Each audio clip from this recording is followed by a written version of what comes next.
આજરોજ early morning એટલે 17/1/2024 early morning સવારે 2:56 વાગે સાબરમતી મધ્યસ્થ જેલ તરફથી રાણી પોલીસ સ્ટેશન ખાતે જાણ કરવામાં આવેલી, જેમાં એક કાચા કામના કેદી નામે નિશાંત રણદીપસિંહ કેદારસિંહ મહા ઉંમર વર્ષ 31 ગામ મુંડાપીડા તાલુકો મુંડાપીડા પંજાબનો જે કાચા કામનો કેદી છે, જે કેદી અર્લી મોર્નિંગ સવારમાં બાથરૂમના ભાગે શાંતિ નિકેતન બેરેકની માછાની અંદર શીખ આરોપી હતો, જેને માથે ફેટો બાંધવાનો હોય, ફેટાના કપડાથી ગાડી પાછો ખાઈ અને આપઘાત કરી લીધેલો. જે આધારે જાણ કરતાં એસડીએમ સાહેબની રૂબરૂમાં વિગતવારનું ઇન્ક્વેસ્ટ પંચનામું ભરી અને વિધિવત રીતે અકસ્માતનો દાખલ કરી અને આગળ તપાસ રાણી પોલીસ સ્ટેશનના પીએસઆઈ દ્વારા કરવામાં આવે છે.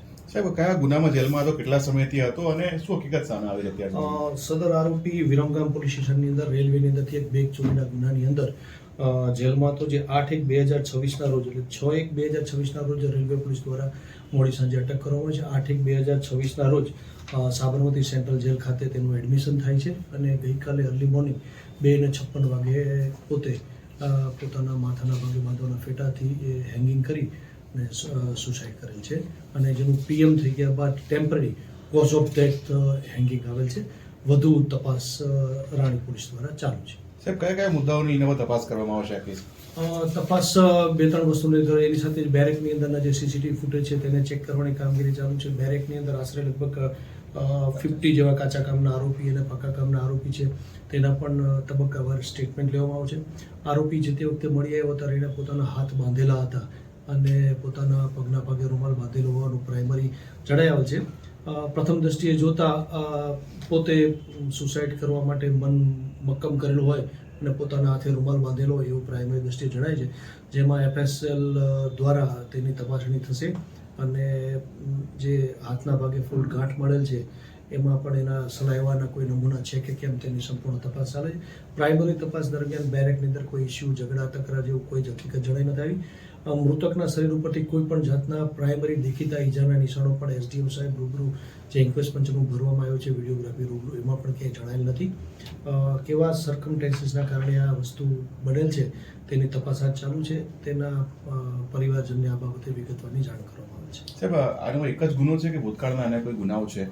હાલ પ્રાઇમરી તો અમે જે રેકોર્ડ અમારી પાસે લીધું છે, રેકોર્ડમાં જેલ પાસેથી મળેલ છે, જેમાં વિરમગામ પોલીસનો રેલવેનો ગુનો બતાવે છે.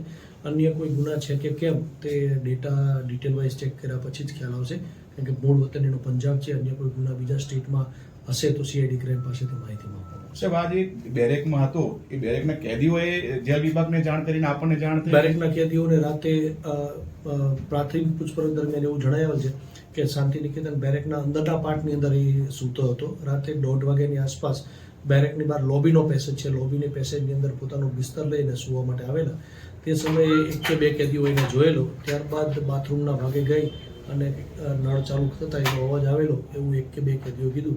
ત્યારબાદ મોડી રાતનો સમય હોય, ઠંડીનો, દરેક પોતપોતાની રીતે સૂઈ ગયા હોય અને મોડી રાત્રે 2:56 આસપાસ જાણ થઈ ત્યારે કોઈ કેદી દ્વારા બાથરૂમ જવા માટે જ્યારે ગયેલો ત્યારે તેને હેંગિંગ અવસ્થામાં જોતા એને બેલ મારેલી.